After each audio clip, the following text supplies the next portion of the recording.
Hey there, folks. Welcome to our cozy nook of tales and adventures. Today, like every episode, we're unlocking the doors of imagination to explore new worlds, meet fascinating characters, and experience unique emotions. I promise to take you on an unforgettable journey through the power of words. So get comfy, grab your favorite drink, snuggle into that perfect spot, and get ready to lose yourself in a new story. Leave the outside world behind for a while and dive with me into the depths of storytelling. If you enjoy our content and want to support the channel, consider hitting the subscribe button and giving the video a thumbs up. Now, without further ado, let's dive into today's story. The 7 moons of Etheria hung like jewels upon a cosmic loom on the night when fate itself was torn asunder. In the hallowed chamber of the Council of Fate Weavers, where the boundaries between Elven and Dwarven realms blurred into sacred neutrality, 13 robed figures gathered around a tapestry that glimmered with celestial light. For centuries, this conclave of wise women from both races had assembled once every 100 years during the star confluence to weave the destinies of all living beings into the great cosmic pattern. The ancient stone chamber stood atop the pinnacle of convergence, a towering spire of crystal and living rock that had emerged from the earth during the First Age, when magic still flowed wild and untamed across the land.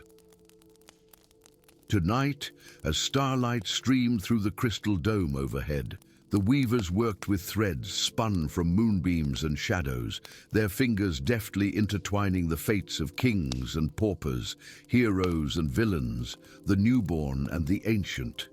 Miriel, an elven apprentice with hair the color of autumn leaves, watched from the shadows of a stone alcove, her breath caught in silent wonder. As the youngest initiate, she was permitted only to observe, not yet trusted to touch the sacred threads that could alter the course of history with a single misplaced loop. "The pattern reveals darkness approaching," murmured Lady Vashti, the eldest among the dwarven weavers, her gnarled fingers pausing above a particularly complex knot in the tapestry. "Something ancient stirs beneath the hollow mountain. It has been foretold," replied Elindra, her elven counterpart, eyes reflecting the starlight. "But the threads show hope intertwined with shadow. See how they..."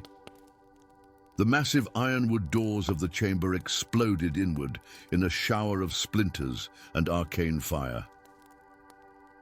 Through the smoke strode armored figures bearing the crest of the Dwarven Kingdom, the elite Iron Heart Guard led by a towering figure whose reputation preceded him like thunder before lightning, Marshal Drogar the Unyielding, greatest hero of the Dwarven realm, his warhammer skullrender glowing with runes of devastation. "By order of the Mountain Throne, this heresy ends tonight," he bellowed, his voice echoing unnaturally, as if another voice spoke beneath his own. What followed was not battle, but slaughter. The weavers, sworn to neutrality, had no weapons save their weaving needles and crystal spindles.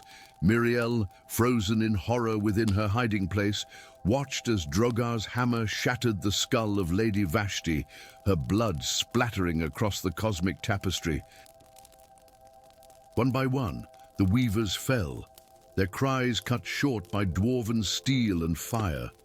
As the last weaver collapsed, Miriel glimpsed something extraordinary. The threads of fate themselves recoiling from the violence, twisting into new patterns never intended. And in that moment, as starlight caught the tears streaming down her face, she saw a vision in the mangled tapestry. Drogar kneeling before a throne of bones, his eyes hollow pools of ancient malice, while a crowned figure of shadow rose behind him. "Search every corner," Drogar commanded, his voice now distinctly layered with another deeper tone. "No witnesses." Miriel slipped deeper into the shadows as the guards began their search. Her training in elven stealth allowed her to edge toward a hidden passage known only to initiates, a narrow tunnel that wound through the living rock of the spire. As she reached the concealed entrance, a sound froze her in place. Soft weeping from behind a fallen tapestry across the chamber. Hesitating only for a heartbeat, Miriel darted across the blood-slicked floor, while the guards searched an adjacent meditation chamber. Behind the tapestry, she discovered a young dwarven woman with braided copper hair and tear-streaked face. Though she wore no armor, the family resemblance was unmistakable. The same proud brow and storm-grey eyes as the marshal himself. "Quickly," Miriel whispered, extending her hand. "They will return any moment." The dwarven woman hesitated, then clasped Miriel's offered hand. "I am Koltira," she whispered back. And that thing is no longer my father." Together they slipped into the hidden passage just as the guards returned. The last thing Miriel saw before sealing the entrance was Drogar standing amid the carnage, his eyes momentarily clearing as he looked down at the bloodied hammer in his hands with an expression of utter horror. For 7 days and nights, Miriel and Koltira traveled the secret ways between kingdoms, pathways long forgotten by all save the weavers and their apprentices. They moved through enchanted forests where trees whispered warnings of pursuit, across underground rivers that carried messages in their currents, and through mist-veiled valleys where reality itself seemed to bend and shift. "And he would never have done this," Koltira insisted, as they huddled beneath a massive oak whose leaves shimmered with bioluminescence. "My father has always honored the weaver's neutrality. When I questioned his orders to assemble the Ironheart Guard for a sacred mission, he had me locked in my chambers. I escaped only to witness—" Her voice faltered. Miriel touched the dwarven woman's shoulder gently. Despite centuries of distrust between their races, shared tragedy had forged a bond between them that transcended ancient prejudices. "Something possesses him," Miriel said softly. "In the tapestry, I saw it, a shadow behind his throne." "The Hollowing," Koltira nodded grimly, "an ancient legend among my people. A deity from the First Age, neither good nor evil, but utterly alien, imprisoned beneath the hollow mountain by the combined power of elves and dwarves. The legends say it cannot free itself, but must be invited in." On the 8th day, they reached the ruins of Lysandria, an ancient elven library city abandoned centuries ago after the Great Calamity. Among crumbling spires and overgrown courtyards, they discovered a partial thread of fate, a glimmering strand of the cosmic tapestry that had somehow broken free during the massacre and followed its own path through the world. Miriel, drawing on her training, carefully wound the thread around her wrist. Instantly, visions flooded her mind. Fragments of the destiny that should have been woven, a ritual beneath a mountain, a crown of twisted bone and shadow, and blood, the blood of rulers from both races spilled upon an obsidian altar. "The Hollowing cannot fully manifest without completing a blood ritual," she gasped as the vision faded. "It needs the lifeblood of a ruler from each race, my queen, and your king." Koltira's face hardened. "This is why the weavers were killed. They must have seen this coming and were preparing to weave a different fate." "We have to warn them," Miriel began, but Koltira shook her head. "Who would believe us? An elven apprentice, and the disgraced daughter of the very man leading the plot. We would be executed before reaching either throne." "Then we must confront your father directly," Miriel decided. "Tata, the vision showed his possession is not yet complete. There might still be a way to free him." The fortress of Dun Morgrath loomed above them like a mountain shaped by Titan hands. Here, at the edge of dwarven lands, Marshal Drogar had established his forward command for the coming diplomatic summit with the Elven Queen. A summit Miriel and Koltira now knew would end in royal bloodshed and the awakening of ancient horror. They infiltrated the fortress during the changing of the guard, Koltira's knowledge of dwarven military protocols proving invaluable. In the heart of the citadel, they found Drogar alone in his war chamber, hunched over maps and battle plans, his once proud form now bent as if carrying an invisible burden. "Father!" Koltira called softly. Drogar turned, his eyes momentarily clearing from shadow black to their natural grey. "Koltira, how?" "You must leave. It's not safe. I cannot hold it back much longer. We know about the hollowing." Miriel stepped forward, the fate thread glowing around her wrist. "The entity that possesses you." A bitter laugh escaped the marshal's lips. "Possesses? No, elf. It devours. Little by little, it consumes what I was. I believed I was serving our people by preventing a catastrophe the Weavers had foreseen. But it twisted my mind, showing me visions of elven betrayal and destruction. The massacre was only the beginning," Koltira pressed. "It plans to use you to kill both rulers and complete its manifestation." "I know," Drogar whispered, a tear cutting through the grime on his weathered cheek. "That is why you must kill me now, while I still have moments of clarity. It is the only way." "No." Miriel stepped forward, the fate thread pulsing brighter. "The Weavers taught that no destiny is unalterable. We can perform an exorcism, a ritual that requires both Elven Starlight magic and Dwarven earth runes." "Impossible," Drogar growled, his eyes darkening again. "The knowledge died with the Weavers." Miriel raised her glowing wrist. "Not all of it. I carry a thread of what should have been, and your daughter carries dwarven blood magic in her veins. Together, we might unravel what has been done." For hours that stretched like centuries, they worked by the light of enchanted crystals. Koltira carved ancient runes into the stone floor, using her father's ceremonial dagger, while Miriel wove complex patterns with the fate thread, singing elven incantations that hadn't been heard in the mortal realm for generations.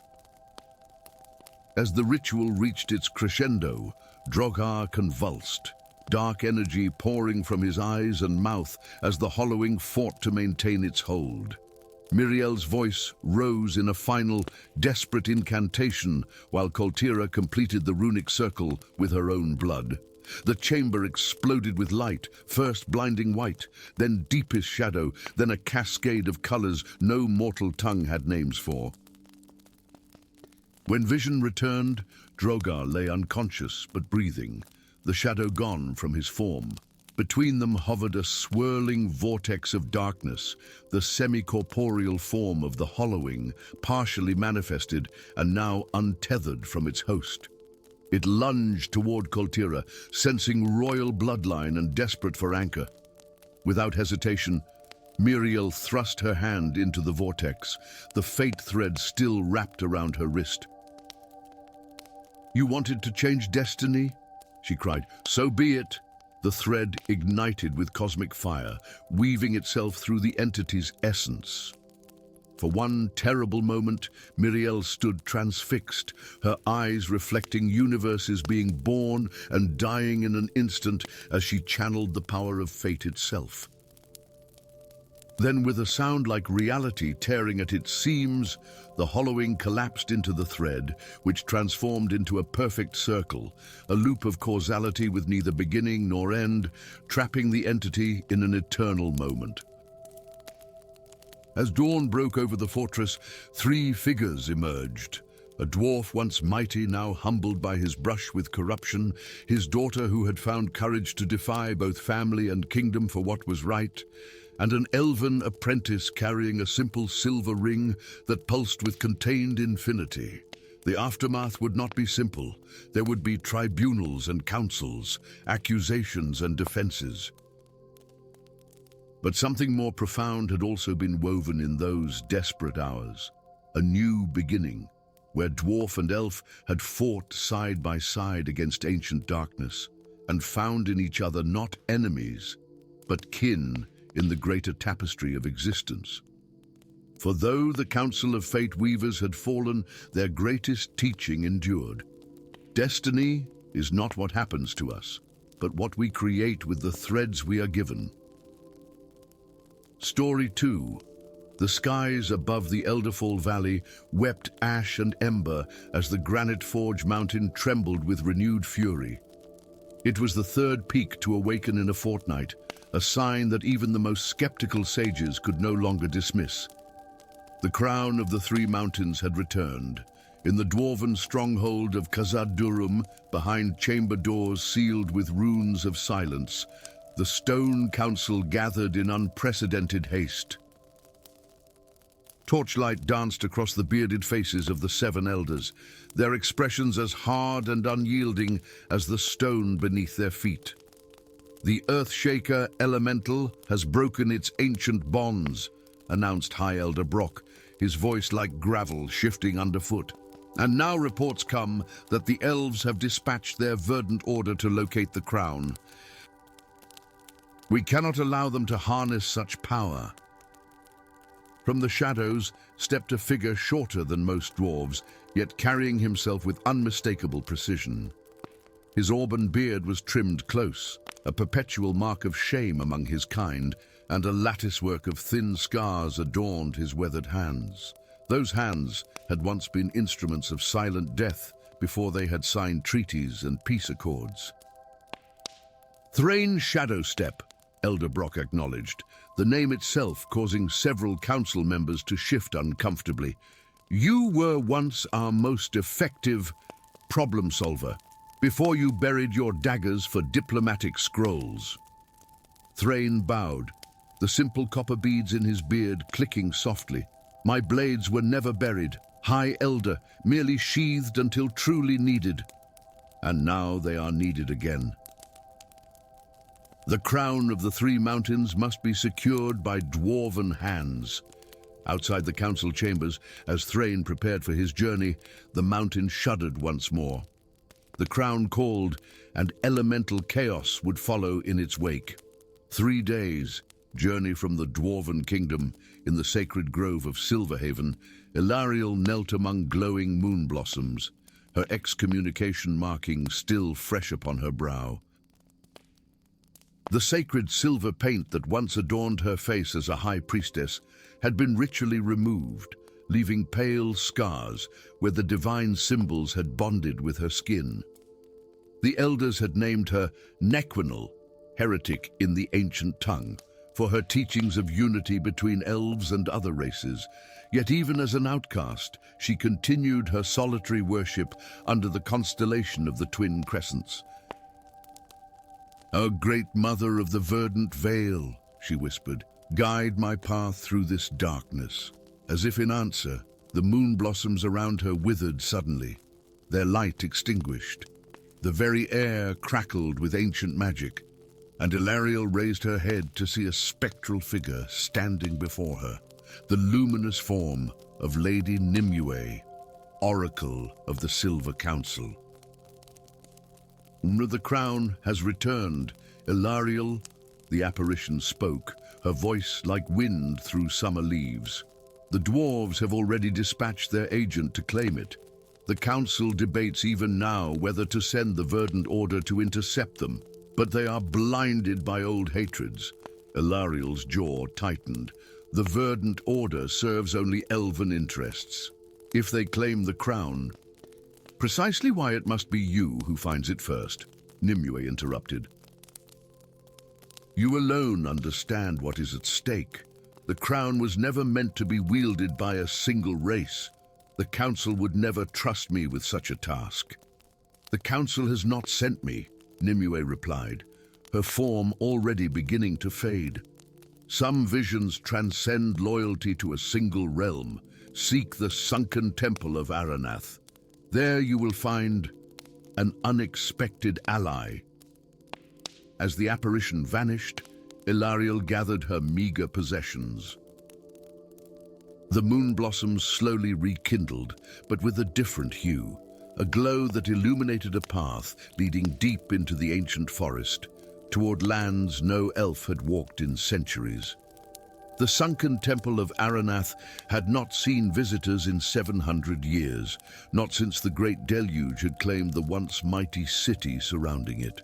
Yet as Thrain descended the moss-covered steps, he noted fresh footprints in the ancient dust, narrow and light, unmistakably elven. His hand moved instinctively to the curved dagger at his belt. The temple's main chamber lay ahead, its entrance flanked by towering statues of figures, neither fully elven nor dwarven, but something in between, relics of a forgotten age when the races had not yet splintered into their separate kingdoms. "I know you're there, elf," he called out, his voice echoing across the cavernous space.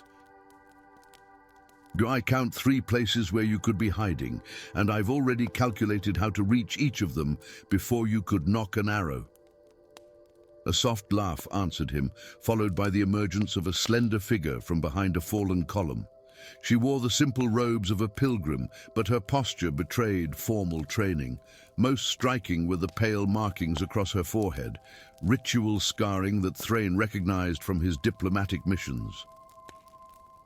"An excommunicated priestess," he observed. "Interesting company for a sacred temple." "And a dwarf diplomat with assassin's scars," she countered, gesturing to his hands. "We are both outcasts in our way." Thrain shadow-step. His eyes narrowed. "You have me at a disadvantage. I am Ilariel, formerly of the Silver Council, and I believe we are here for the same purpose." Before Thrain could respond, the temple floor beneath them trembled. Ancient mechanisms awakened, and a hidden passage revealed itself between the twin statues, leading deeper into the earth. "The temple responds to our presence. Together," Ilariel noted. "Perhaps this journey was meant to be shared." Thrain grunted, unconvinced yet pragmatic. "Keep your mysticism." "I'll keep my daggers ready." They descended through chambers filled with wonders and terrors alike, halls where gravity reversed itself, corridors that tested their deepest fears, rooms where phantoms of their ancestors questioned their worthiness. Through it all, a reluctant respect grew between the unlikely companions. "Your people teach that dwarves care only for gold and stone," Thrain said, as they rested briefly in a chamber of perpetual twilight. Yet my mission is to protect both our realms from elemental devastation." Ilariel studied him with eyes that seemed to perceive more than mere physical form. "And you believe the dwarves would wield the crown with restraint?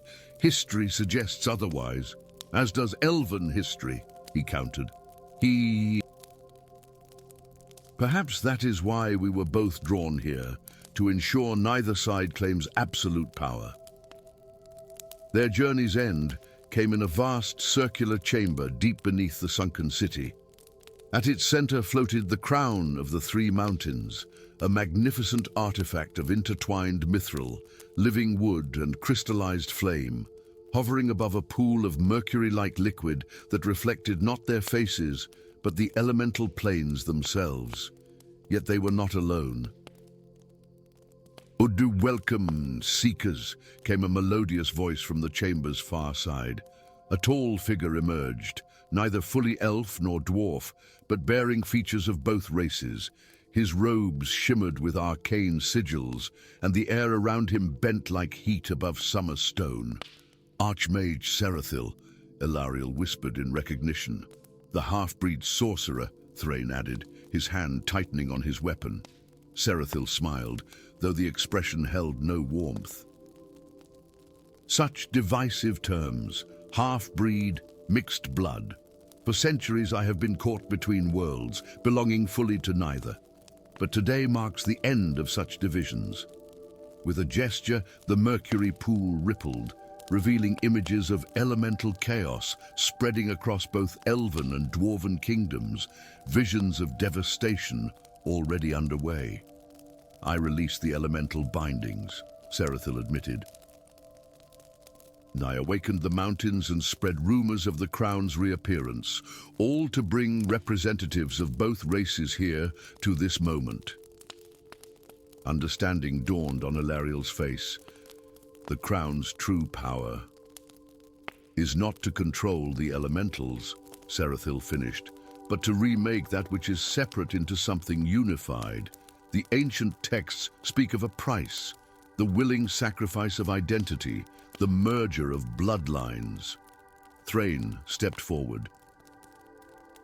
You would erase thousands of years of culture and history, force our races to become one. I would end millennia of war and prejudice, Serathil countered. The crown requires two souls, one elven, one dwarven, to initiate a transformation that will cascade across all our kind, a small price for lasting peace.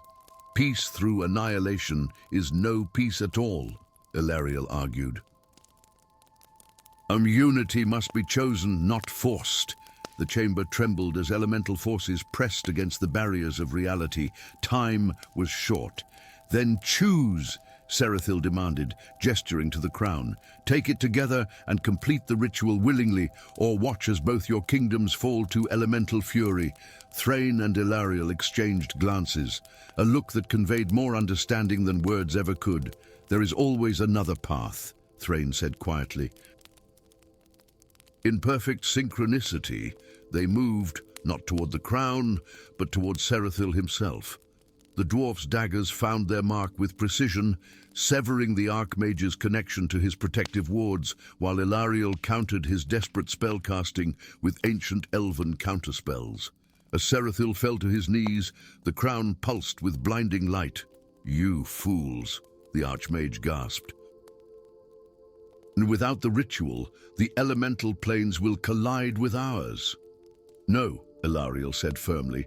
The crown doesn't require the erasure of identity. That was your interpretation. It requires true cooperation between our races. Together, they approached the hovering crown. Rather than seeking to wear it, they each placed a hand upon it, dwarf and elf, united in purpose but distinct in being. The crown rose higher, then shattered into 1,000 glittering fragments that spread outward like stars, finding their places in the night sky. Where each fragment fell, a connection formed, bridges between elemental chaos and ordered reality, anchored by the strength of two races choosing to work as one while honoring their differences. When they emerged from the sunken temple days later, the mountains had calmed. Word spread quickly of how a dwarven diplomat and elven priestess had together prevented catastrophe, not by wielding power, but by refusing the temptation it offered. In the years that followed, Thrain and Ilariel would become emissaries of a new kind of unity, one that celebrated difference rather than erasing it. The crown of the three mountains passed into legend, but its true legacy lived on in the alliance forged in those depths, proof that the greatest power comes not from control, but from the wisdom to know when to let go. And in quiet moments, when diplomatic councils grew heated or old prejudices resurfaced, they would share the tale of the crown and the choice they made to find a third path when only two seemed possible. For in the end, the mightiest magic was not found in ancient artifacts, but in the courage to imagine a world different from all that had come before. Story 3. The ruins of Glimmerhold stood defiant against the crimson sunset, its broken spires reaching toward the heavens like fingers of a drowning man. Once the gleaming jewel of the realms, where the guardians had maintained their sacred vigil over the abyss of Narun for 1,000 years, The city now lay silent, but for the whispers of ancient magic that still pulsed through its shattered veins. In the highest tower, where moonstone walls reflected starlight even on the darkest nights, a solitary figure gazed out across the mist-shrouded landscape. Arundel Dawnweaver, the last of the Guardians, ran weathered fingers through his silver-streaked hair. The containment runes etched into his skin had once glowed with cerulean brilliance. Now they flickered weakly, like dying embers in a forgotten hearth. "Another breach," he murmured, feeling the familiar ache spread through his chest as the abyss pulled against his waning powers. No one who looked upon him now would recognize the legendary figure from the songs, the mighty guardian who had once single-handedly sealed the Great Rift during the Battle of Ashenfell. The years had carved deep lines into his once noble face, and his eyes held the hollow gaze of a man who had witnessed too much sorrow. Below, in the shadow of the ruined city, something ancient stirred. The abyss of Narun, a wound in reality itself, pulsed hungrily, sensing the weakening of its jailer. Deep within the Ironforge Mountains, Lyra Flameheart hammered molten metal with practiced precision, each strike sending a cascade of sparks dancing across her workshop. Unlike other dwarven smiths who relied solely on physical strength, Lyra's craft was enhanced by the mysterious arcane markings that spiraled across her arms and shoulders, markings that had appeared on her 16th birthday and had baffled the elders of her clan. The strange symbols glowed ember orange with each strike of her hammer, infusing the blade with power beyond mere steel. It would be her masterwork, a weapon worthy of King Thordak himself. As she plunged the white-hot blade into the quenching oil, the workshop door burst open. Grenick Stoneshield, her father's oldest friend, stood in the doorway, his face ashen beneath his braided beard. "It's happened again," he said grimly. Young Torrin and Belder from the eastern mines vanished without a trace. That makes 7 in the past month. Lyra's grip tightened around her hammer. "And still the council does nothing. They blame the elves," Grenick spat. "Claim they're stealing our young for some arcane ritual. The elves say the same of us, that we're taking their children for slave labor in the deep mines." A familiar anger flared within Lyra, causing her markings to pulse with crimson light. While they point fingers, more disappear. "There's talk in the taverns," Grenick lowered his voice, glancing over his shoulder. "Some say the old legends are true, that the abyss of Narun is awakening, and the Guardian has abandoned his post." Lyra's eyes drifted to the ancient tome hidden beneath her workbench, the book she'd discovered in a forgotten corner of the ancestral library, its pages filled with accounts of the Guardians and their sacred duty. For months, her dreams had been haunted by visions of a shattered city and a lonely tower where a broken man awaited something or someone. "Perhaps," she said quietly, "it's time someone sought the truth rather than casting blame." That night, as the twin moons Leth and Ashara cast their silver light across the mountains, Lyra packed her essentials, her finest dagger, provisions for the journey, and the ancient tome bound in leather that seemed to warm beneath her touch.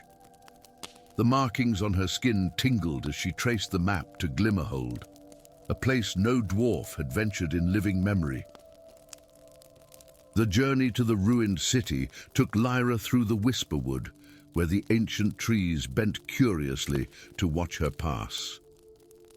At the crystalline falls, water sprites danced around her camp at night, their luminous forms casting eerie shadows. In the veiled plains, she encountered a caravan of elven refugees fleeing their homeland, their haunted eyes speaking of the same fear she'd seen in her own people. "Our children vanish in the night," an elven mother told her, clutching a pendant shaped like a silver leaf. The elders speak of darkness spreading from the east, from the direction of the abyss. On the 12th day, as Lyra crested Sentinel Hill, the ruins of Glimmerhold spread before her like a dream made manifest. Sunlight caught the remains of crystal domes and moonstone towers, creating a spectacle of refracted light that momentarily stole her breath. Even in decay, the ancient seat of the Guardians commanded awe. As she approached the city gates, the markings on her arms began to pulse with an intensity she'd never experienced, as if responding to the latent magic that still permeated the very stones of Glimmerhold. Following both the map and the pull of her own inexplicable connection, Lyra made her way through crumbling courtyards and fallen archways to the base of the tallest remaining tower. The ascent tested her dwarven endurance, but as she reached the uppermost chamber, she found herself face to face with a legend come to life, albeit one far removed from the heroic tales. Arundel Dawnweaver, the last guardian, looked more like a hermit than a legendary protector. His once magnificent robes hung in tatters from his gaunt frame, and the containment runes visible on his forearms flickered with uneven light. He seemed unsurprised by her presence, as though he had been expecting her, or someone, for a very long time. "You're late," he said simply, his voice rough from disuse. "And you're not what I expected." Lyra stood her ground, meeting his gaze without flinching. "Neither are you, Guardian. The songs speak of a mighty protector, not a man hiding in a broken tower while innocent children vanish." Something dangerous flashed in Arendel's eyes. "You know nothing of what you speak, dwarf. The burden I bear is failing," Lyra interrupted, rolling up her sleeves to reveal her glowing markings. "And somehow I'm connected to it. Children from both our realms are disappearing, and the abyss grows stronger. I need answers, Guardian, not excuses." A tense silence stretched between them before Arendel's shoulders slumped in defeat. "Very well. But the truth may not bring you comfort." He led her to a circular chamber at the heart of the tower, where a pool of liquid silver reflected not their faces, but the swirling chaos of what could only be the abyss itself. With a wave of his hand, images formed in the mercurial surface, memories from decades past. 30 years ago, Arundel began. I was not alone. I had a wife, Elindra, and a son, Vathek. They lived here with me while I maintained the seals on the abyss. I was proud, powerful, and careless. The pool showed a younger Arundel instructing a dark-haired boy in the arts of containment magic, the runes on both their arms glowing with matching brilliance. My son showed extraordinary aptitude for guardian magic, too much perhaps. I should have recognized the danger, but I was blinded by pride. When the abyss called to him, offering knowledge and power beyond measure, I failed to notice until it was too late.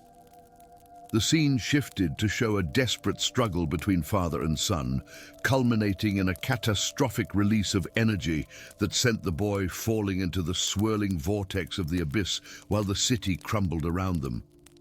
I could not save him. Arendel's voice broke. Oh, and in my grief and shame, I let the world believe all the guardians had perished in the cataclysm.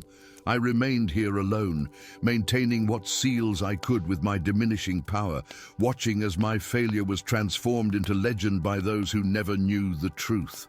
Lyra's markings pulsed in sympathy with the raw emotion in Arendel's voice.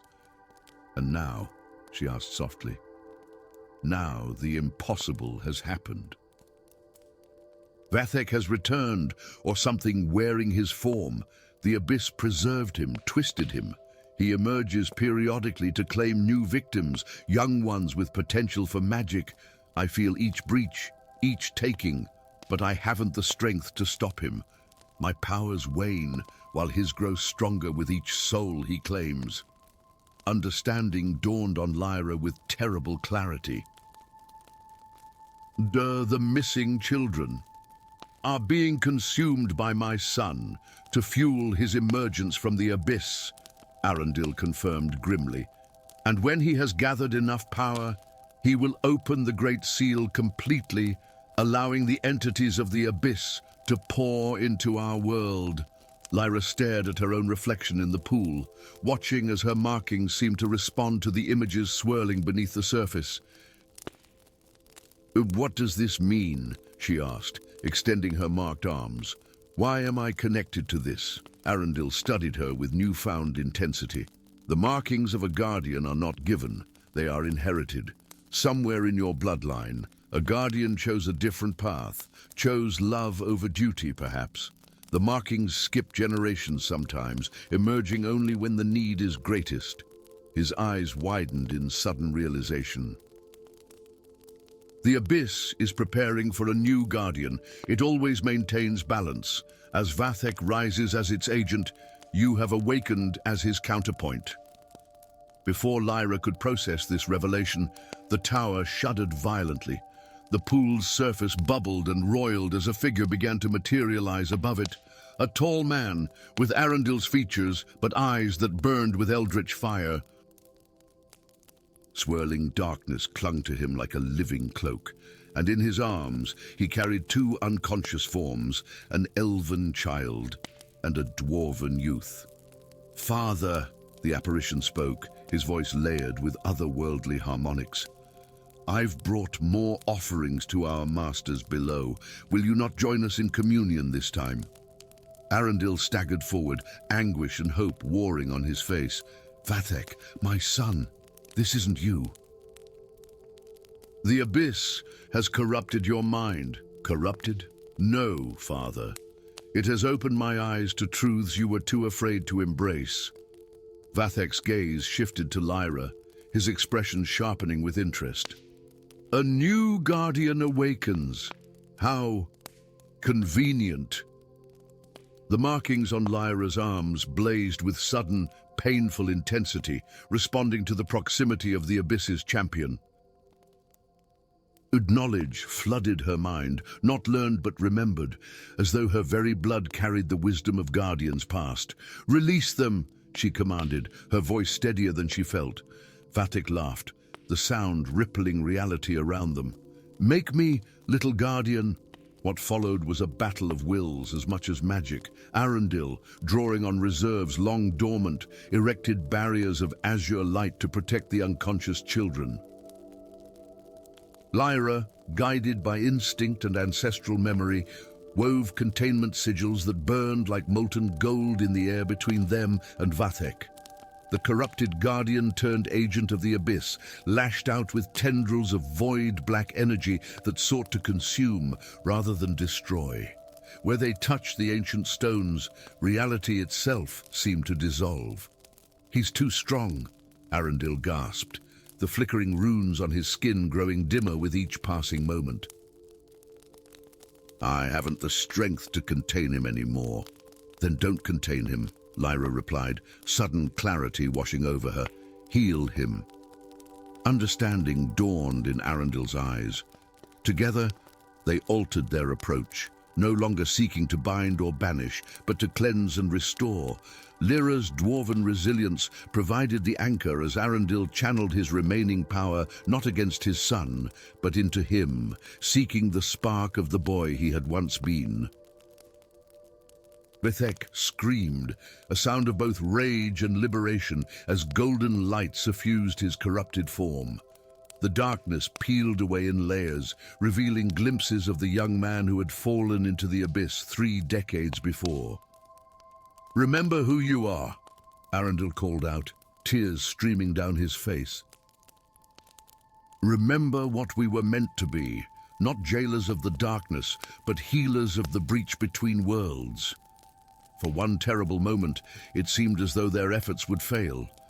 Then Lyra, acting on instinct, pressed her marked hands against Vathek's chest, completing a circuit of power that had begun generations before she was born. A shockwave of purifying energy exploded outward from the point of contact, illuminating every corner of the ruined city with momentary brilliance. When the light faded, Vathek collapsed to his knees, his eyes clear for the first time in 30 years. "Father," he whispered, sounding suddenly young and lost. "What? What have I done?" Arundel embraced his son with trembling arms, while Lyra tended to the unconscious children, who already showed signs of awakening. The abyss roiled angrily in the pool, denied its champion and the power he would have delivered. "It isn't over," Arundel said quietly, looking between his son and Lyra. "The abyss will try again." "It always does." "Then we'll be ready," Lyra replied, the markings on her arms now pulsing with steady, confident light. "All of us. The time of the solitary guardian is past." Perhaps that was always the problem. One cannot hold back the darkness alone. As dawn broke over Glimmerhold, illuminating the ancient city with new promise, 3 figures stood atop the highest tower. An old guardian who had found redemption, a son returned from darkness, and a dwarven smith whose heritage had awakened to meet destiny's call. Below them, in both elven forests and dwarven mountains, word began to spread of children returned safely to their homes, bearing tales of rescue by 3 guardians who shone with light against the encroaching dark. And in taverns throughout the realms, a new verse was added to the ancient ballad of the Guardians, one that spoke not of solitary vigils and tragic falls, but of bonds forged across races and generations, stronger than the darkness that sought to divide them. For in the end, the true power of the Guardians lay not in the runes upon their skin, but in the simple truth that some burdens were never meant to be carried alone. Story 4. The silver spires of Luminaris caught the dawn's first light, transforming the high elven capital into a crown of crystal and starlight atop the ancient forest of Silverleaf. For 10,000 years, these towers had gleamed undiminished, eternal as the elves themselves. But on this morning, as Queen Elestria stood upon her observatory balcony, something was terribly wrong. At the heart of the royal sanctum, visible only to her eyes, the chalice of eternal fire flickered. Where once an undying flame had burned with the brilliance of a captive star, now only embers pulsed weakly, like the fading heartbeat of something ancient and weary. The queen's immortal beauty remained unmarred by time, her features as perfect as they had been for millennia, yet her eyes betrayed the weight of ages as she watched the flame sputter. A single crystal tear traced down her alabaster cheek, catching the light like a falling star. "How long?" she asked without turning. From the shadows emerged Malin Swiftshadow, captain of the Queen's Silverflight Archers. Unlike the courtiers with their elaborate robes and ceremonial armor, Malin wore the practical leathers of a ranger, adorned only with a silver leaf brooch denoting her rank. Her snow-white hair was pulled back in a warrior's braid, revealing ears with more numerous points than most elves, a mark of the oldest bloodlines. 3 days, perhaps 4, my queen," Malin answered, her voice steady despite the implications. "The royal alchemists have tried every essence and enchantment in our archives. And what happens when the flame dies completely?" Elestria's question hung in the air like a blade. "Oh, the elders believe our immortality will fade, not immediately, but..." Malin hesitated. "But we will begin to age as humans do," the queen finished. "Everything we are, our society, our art, our very identity, all built upon the foundation of endless time." She turned at last, her ancient eyes fixing on her most trusted protector. "There is one possibility the elders haven't dared suggest, isn't there?" Malin nodded grimly. "To the Heartstone of Durothar, The legends say it burns hotter than dragon's breath, never consuming itself. It could rekindle the chalice. And where is this stone now? Deep beneath the Iron Spine Mountains, in Moria. The Queen's face remained impassive, but the temperature in the chamber dropped perceptibly. The Dwarven Kingdom, sealed to outsiders for 5 centuries since the betrayal. Yes, my queen. Elestria moved to an ornate silver chest, opening it with a whispered word. From within, she withdrew a pendant, a perfect emerald suspended in a lattice of mithril so fine it appeared to float. This was to be my gift to King Dornath of Moria, on the day our peoples renewed their alliance, she said softly. Instead, it became a bitter reminder of promises broken. The dwarves believe we betrayed them, Malin said carefully, that we abandoned them in the Battle of Razor Gorge. Perhaps we did. The Queen's eyes grew distant. War brings confusion, messages lost, intentions misunderstood. Whatever the truth, they have sealed their kingdom against us. No elf has passed those gates in 5 centuries and lived to tell of it. Then I shall be the first, Malin said, kneeling before her queen. Send me, your majesty. Alone, I might slip past their defenses. Elestria studied her captain, this fierce, loyal warrior who had served the throne for 8 centuries. The risk is too great. Malin's gaze remained steady. Greater than watching our people fade? Than seeing Luminaris crumble as we wither. She placed her hand over her heart. I have sworn to protect our realm, my queen.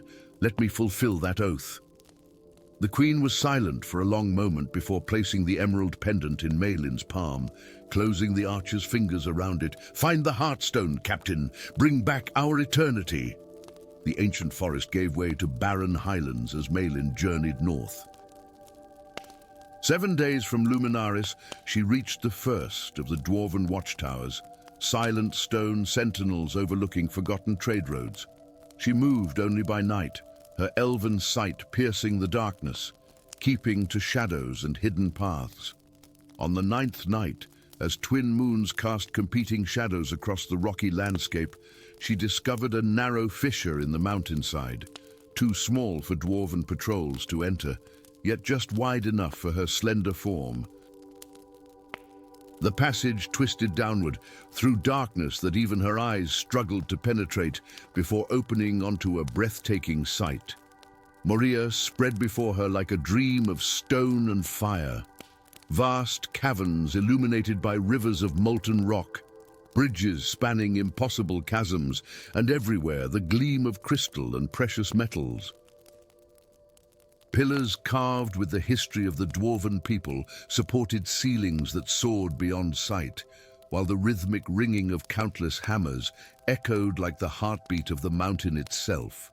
Malin had heard tales of dwarven craftsmanship, but nothing had prepared her for the overwhelming grandeur. This was no mere mine or fortress, but an entire civilization carved from the living rock.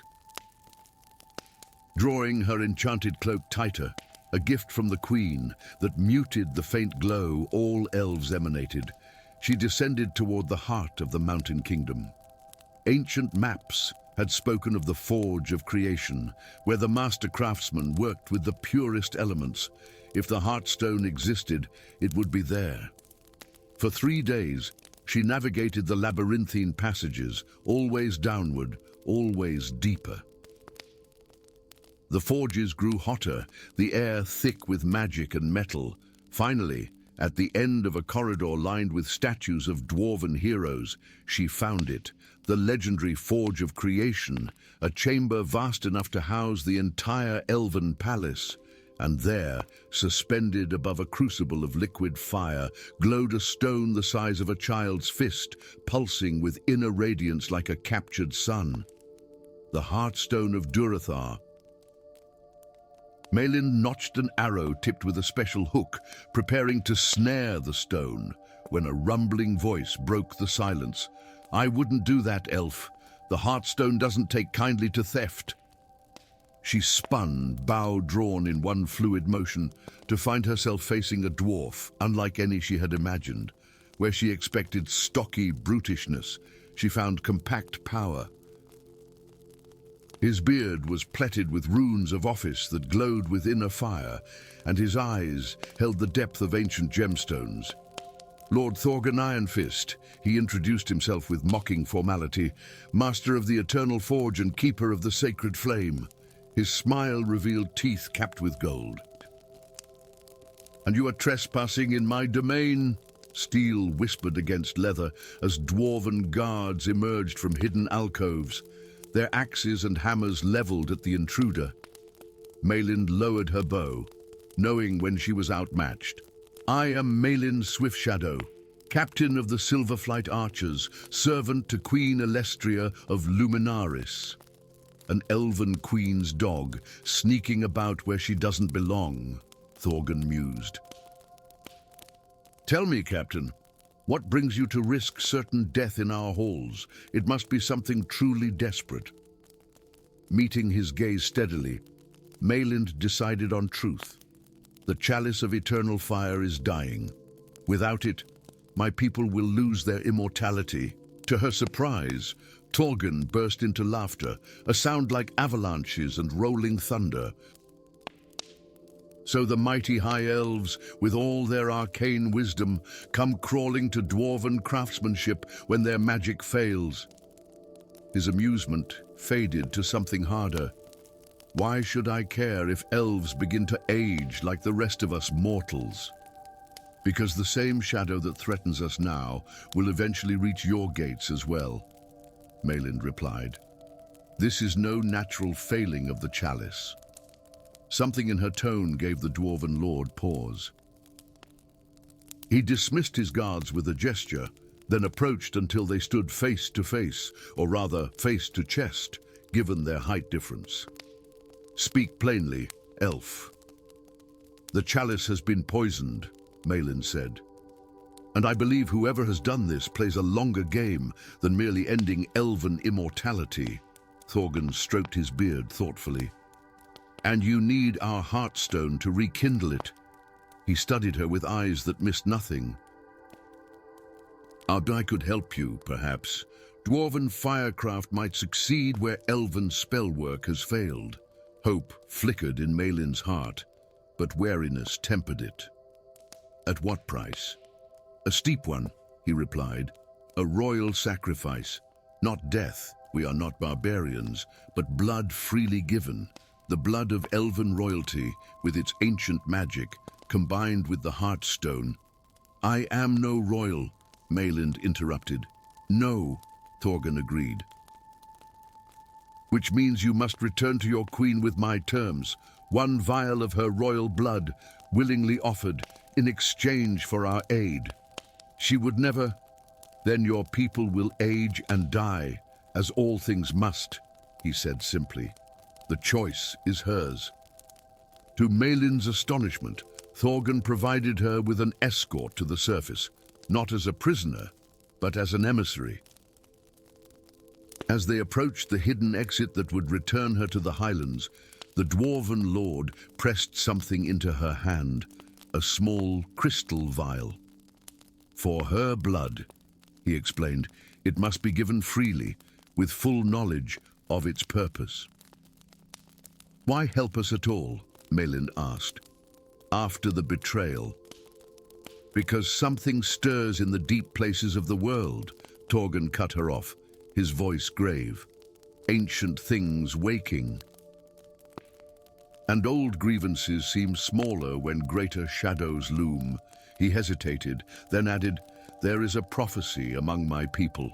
When the eternal flame gutters and the mountain heart burns low, only blood of the starlit ones and stone of the earthborn can stem the tide of iron and shadow." With these cryptic words echoing in her mind, Malyn began her journey back to Luminaris. She never reached the elven capital. 3 days into her return journey, the sky to the south erupted with emerald fire. From her vantage point on a high ridge, Malin watched in horror as the distant spires of Luminaris blazed with unnatural light, while dark shapes, too angular to be dragons, too massive to be birds, circled the burning towers. "No," she whispered, falling to her knees. "I'm too late." A raven descended beside her, its eyes gleaming with uncanny intelligence. Around its leg was tied a small scroll bearing the Queen's seal. With trembling fingers, Malin unrolled the parchment. Betrayed from within, Lord Vermithrax has seized the chalice. He controls constructs of metal and magic. Cannot hold the inner sanctum much longer. If you have found the stone, do not return to the